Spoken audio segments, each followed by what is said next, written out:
You're listening to a podcast from thespoilist.com.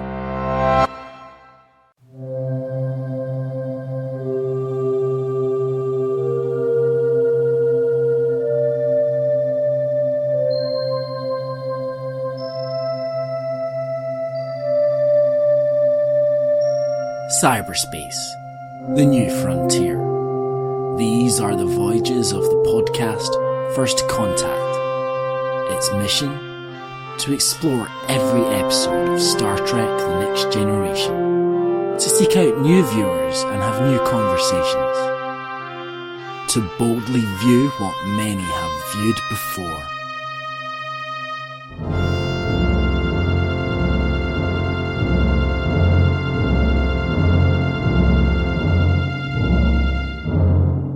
Welcome to First Contact, exploring the world of Star Trek The Next Generation, one episode at a time. I'm Andrew. I'm James. And I'm Alex. This time we are looking at The Big Goodbye. It was written by Tracy Tormey and directed by Joseph L. Scanlon. It first aired the week of January 11th, 1988. We've arrived in 1988, everyone. What happens in this episode, James? The Enterprise is on an important diplomatic mission to establish relations with the insect-like species, the Gerada. Picard must greet them in their native tongue or they will be highly insulted, but he doesn't want to overstudy, so decides to take some time out and play on the holodeck, becoming the noir detective Dixon Hill. He invites Dr. Crusher, Data, and 20th century expert Wayland to join him. However, a scan from the Geradans makes the holodeck malfunction, trapping them inside with the safety protocols turned off. Will the captain be trapped there forever? Will the diplomatic relations be ruined? Will someone explain why turning off holodeck safety protocols is even an option? Find out now on First Contact. Well, Alex, you've never seen this episode before. What were your impressions of the trapped in the holodeck scenario? Well, I mean, where are we now? Is this 12 episodes in? The holodeck provides that perfect solution of, well, what do we do now? We've done the nymphomaniacs, we've done racism. God, so few topics to go. What should we do? Oh, let's just make a private detective film. Yeah, I mean, that is a great solution to just make any program that you want when you're running short of ideas. However, that's not to do down the episode, which I found very enjoyable. Yeah, I mean, they've got the entire backlot at Paramount, which I imagine has a lot of resources. You might as well use it. This probably feels like the most complete episode at this point in the series. We have established previously that Picard likes detective stories. We established that in Lonely Among Us when Data, for hilarious comic effect, became Sherlock Holmes. And now we get to explore that further in the holodeck with Dixon Hill, a pulpy noir detective. Does that seem really like the sort of thing that Captain Picard would be into? I always thought he would be into something a little bit classier. 1941 America seems a bit far removed from everything else that he's normally banging on about. About France. As you can tell from my accent, I'm from a long line of Frenchmen. Yeah. I'll go with it, to be honest. But it wouldn't be my natural assumption, I have to say. However, as you say, when you have that backlot and those sets, after some terrible sets, some really awful sets, this looked good, and I'm willing to go along with a contrivance to use it. Now, what do you think of the reaction from Picard? He's really excited by the holodeck. He clearly isn't fully familiar with all the aspects of his own ship. This seems to be the first time he's exploring, and takes time out from an important meeting just to describe how wonderful it is to all his crew, who have probably used it already, you'd like to think, by this point in their mission. That cringe-worthy line, I saw automobiles. Yeah. later episodes confuse the matter with this episode, because certainly in Voyager they seem to indicate that the holodecks have been around for quite a bit longer. I don't think it's ever actually confirmed, but here it seems like the Enterprise is like the first ship to have a holodeck, whereas on Voyager it seems like it's been going for, over 100 years or so. I suppose it is quite useful for us as viewers to have this explained as brand new, so in terms of story I can fully understand them going down that route. One thing, Picard gets kissed when he first enters the holodeck, and that lipstick stays on his face when he leaves. Should that really be happening if it's all holograms? Well, that happened in a previous episode, didn't it? Wesley got wet in the holodeck. Oh, aye. And you know what? It's going to happen again as well. So we can maybe say that some parts of the holodeck are actually replicated and other bits are just holograms. Let's not tie ourselves down to too many rules, because we might want to break them later. Bearing in mind how we saw it being used in Encounter at Farpoint, I don't really understand what the difference is between it then and now. What has this upgrade changed? I don't really know. I suppose now you've got interactive characters. I suppose it might be the holo novel aspect of it. That wasn't explored before, but it's never really made clear what the upgrades are. Does it strike anyone else that the crew always seems to be looking for some downtime? Previously they were looking to get down to some shore leave and justice. On Haven it seemed they weren't really there for any particular reason, and here they just want to hang out in the holodeck while they're waiting to deliver a one-sentence speech on a greatly important diplomatic mission. Yeah, considering the importance of that, is going and pretending to be Sammy the Squib really the best solution? Well, Councillor Troy advised it. Well, she's an idiot. Well, she is not to know that the holodeck is clearly very, very dangerous. You'd think after this point, after there's this big malfunction, they'd just shut down the holodeck until they could fix it.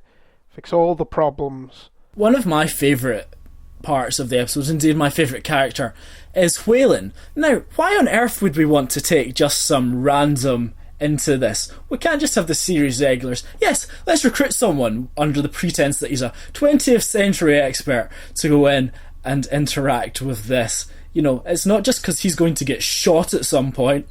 Yeah, I mean, his card is marked from the moment he arrives, really. Which is a shame, because if you think about that scene, no one actually has to die in this episode. They just have to suffer some serious internal bleeding. If that had been one of the regulars, that would have had much more of an impact. Yeah, and you also could have given, a character trait to one of the regulars. Maybe Geordi LaForge is really into the 20th century, but given that Picard has supposedly read all the Dixon Hill novels, he should probably know all about this anyway, so why does he need this supposed expert to come and say all the things that are really obvious to anyone who's there anyway? Well, yeah, for a big fan, his knowledge is occasionally quite lacking. Why has he not come across baseball? Yes, or the concept of money. I think bringing in Whalen it's a good thing, because Voyager has shown us that just giving brand new character traits to people, which we've never heard before, it turns out Tom Paris really likes 20th century cars. It turns out that Chakotay is really interested in this week. But you're right, it would be far better for the character traits to arise naturally from the characters, rather than just fitting into this week's plot. But I did just feel that Whalen was a bit superfluous, and he played the red shirt role in such a cliched way, but I suppose he played it well. Well, he played it. He played it. He got shot. That was the function of him. Yeah. I suppose we should talk a bit about the B-plot. And I say B-plot, but for the second time in 2 weeks, the two plots actually tie together into a vaguely satisfying whole. This time we have got insectoid aliens who we never see, rather cheap and cheaply designed. Let's just turn up the pitch on the voice a little bit. That'll make them sound alien. That's great, we'll do that. And they can deliver some vaguely threatening, cliched alien speeches. But it doesn't really matter, I suppose. They serve their function. Do you get that as the sense that that was a result of, insect race, is it? Yeah, we don't have the money for that. It's alright, they won't want to be seen. Possibly a good thing, considering some of the aliens that we've had so far.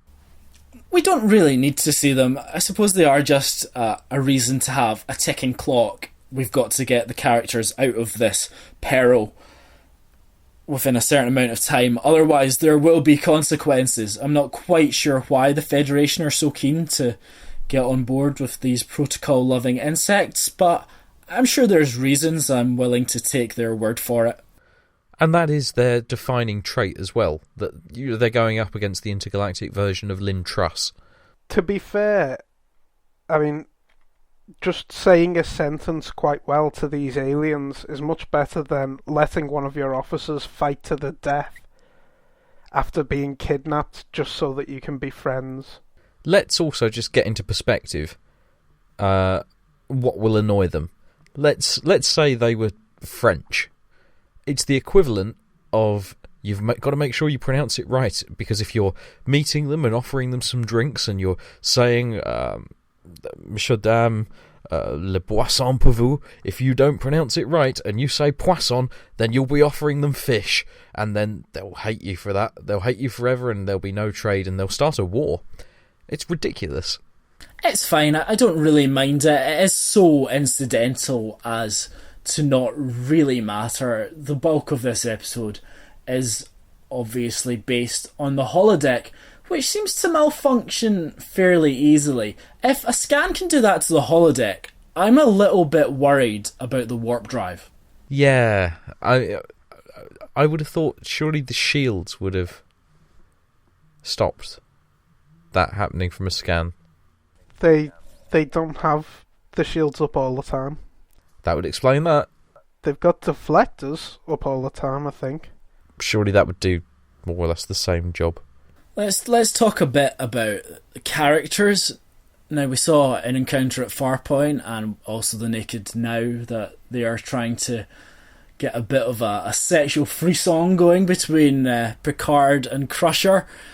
Saw a little bit of that here. I'm not quite sure what they were implying. It was Beverly and Picard seemed to want to go off on their own to see his office. I'm not sure what they had in mind, because they seemed to be annoyed that Data and Whalen were gooseberrying their time. It's been some time since we've seen anything between Picard and Crusher, and then suddenly it just appears in this way. Oh, okay, we're back to that. Oh, it seemed like we'd abandoned that, but okay. It seems quite far down the line now. This has come out of nowhere. I think every time they go back to this idea, it seems like, oh, I thought they'd abandoned this. Well, no, it's back. And then it's another 20 episodes. Now, what did we think of the attempts to get them out of the holodeck and how dangerous it would have been just to shut it down? I found all this quite strange and implausible. I would have thought they should have just been able to switch stuff off and everything should be okay. If you're really desperate, then beam them out. But it seems like it's very difficult to get people out of a sealed holodeck. Yeah, didn't they say if they shut it down, they could disappear with them? They did say that. Again, why that is even an option, it just seems... Yes, what we do is actually we create all this matter and then we just burn it when we switch it off. Oh, make sure you don't leave any valuables in the holodeck when you leave, because it will be turned into energy matter. I imagine that there'll have to be a lot of cleaning up once people are finished in the holodeck, especially Riker. No, you're right, you don't really want to catch anything from the holodeck. But from what I can understand from future Star Trek, what the holodeck is light encased in magnetic fields. It should be the equivalent of going to the movies or some other leisure activity. There shouldn't really be so much mortal peril. Well, if it's in 3D, it can blow up your brain, apparently. Well, that is true. One thing that struck me was that the crew still haven't learned how to use their communicators on the ship. Geordi is sent to find Picard, rather than them just trying to communicate using the internal communication system, which seemed rather odd to me. Similarly, this happened in Encounter at Farpoint, when Riker went to explore the holodeck to find data. It's not a very convenient system. Well, the whole technology of the ship is a bit odd. I mean, why does the holodeck have a feature that it can lock people in and then make it dangerous? What possible function does that serve? I can forgive a lot of things in this episode just because it looked good, and it kind of... It was an enjoyable, solidly written episode. Well, I mean, that's the thing, isn't it? That we're just nitpicking the details of it for the sake of it. But that overall, yes, it's pretty enjoyable. If I had to level any criticism, it might be that the last 15 minutes or so become a little slow. So from the time that your generic red shirt has been shot to the point they leave, there's not a great deal that happens. And it gets rather existential, surprisingly. Yeah, we've talked a little bit about shifts in tone in previous episodes, and this one seems to have that as well. This episode is not about what it means to really exist. Can holographic characters have a soul, which is something Star Trek will come back to in quite a lot of details. But in the last third, it seems to become that. It seems to be holograms wanting to explore the new world, and in particular this buddy moment between Dixon Hill and his cop friend, which hasn't been that established, hasn't been earned, asking, will I still exist when you leave? Which is nice enough, but again, not really much time to explore that element, and not really any need either. It's almost as if the writers have suddenly thought, oh, this is Star Trek, we need to have a soulful exploration of humanity in it, and that's really not the case. How did you feel about the way that the gangsters are disposed of in the end? I really, really don't like the way they did that. It's a bit sitcom-y, it's very slapstick. I like to think if they walked out the holodeck, they wouldn't take time to dissolve. They would walk through the door and disappear. It would just be, you stick a hand out and you're not there anymore. Didn't you love the line? Don't they know who I am? I'm Cyrus Redblock. No, I didn't love that line. Do you know what I also hated about that exit? Now, we've had a team of people working to try and get them out, and they've apparently just gone out a door that is completely distant from that in some other bit of the ship. There's nobody there when they walk out. It's just an empty corridor. How many doors does this holodeck have? They were at the wrong holodeck. It's just, Wesley's just sitting looking through these little holodeck binoculars going, oh, it's really bad in there. No, they're not really at it. I mean, you send Geordi to try and find them. What does he know? Apparently he's blind. Yeah, sending him to do anything with binoculars isn't a great idea. Yes, because they've got the whole engineering team surrounding, but Wesley is taking all the action. If you want a man with experience of binoculars, you want Riker. And Geordi leads the team. It's almost as if he's the chief engineer in this situation. What about Argyle? I'm going to start a letter campaign. Well, Argyle's going to come back, right? Oh, I'm sure. He has to. He's the most popular character. Overall, I think we quite enjoyed this episode. Obviously, there's plenty to nitpick at, and we quite like doing that. But it was a solid and enjoyable enough instalment, and certainly shows that the show can do more than arrive at a planet, and perhaps it will be more interesting if we explore the characters' backstories and the characters' interests a little bit more. So, on that note, let's round up some things in our quickfire round. Quickfire. The stardate in this episode actually makes it the last episode of the season. Yes, this is Stardate 411997.7. And actually, we might find that that creates a continuity error by the end of the season. Well, God forbid. I enjoyed it when Patrick Stewart turned into Sean Connery at the end. He didn't mean to turn into Sean Connery, but he did. This episode was written by Tracy Tormey, who would go on to create a show I have a great affection for in premise, if not in execution, Sliders, which was all about parallel universes. Sliders. Picard takes an awful lot of time to go and get changed. And why did he not think ahead? He knows how holodecks work. Why can't holodecks just, change your costume? Why can't you just, ask it to make your costume to the right date? This episode was unfavourably compared to the original series episode, A Piece of the Action by TV Guide. They thought that it was ripping off the gangster setting, although nobody else really made that comparison, because it's completely different. If Data has a problem going back to that period in the holodeck because everyone's slightly freaked out by an albino with green eyes, how's he meant to go anywhere on the holodeck that isn't deserted? Surely that's something that the system should overlook. If Picard is able to say, I am Dixon Hill, recognise me as Dixon Hill, and presumably anybody can go and play that novel as Dixon Hill, then Data should surely be able to program himself to be a character that nobody thinks looks weird. Well, thank you for listening once again. We hope you enjoyed it. We were all in a gangster's paradise. Boo! But for now, goodbye. Goodbye. Goodbye.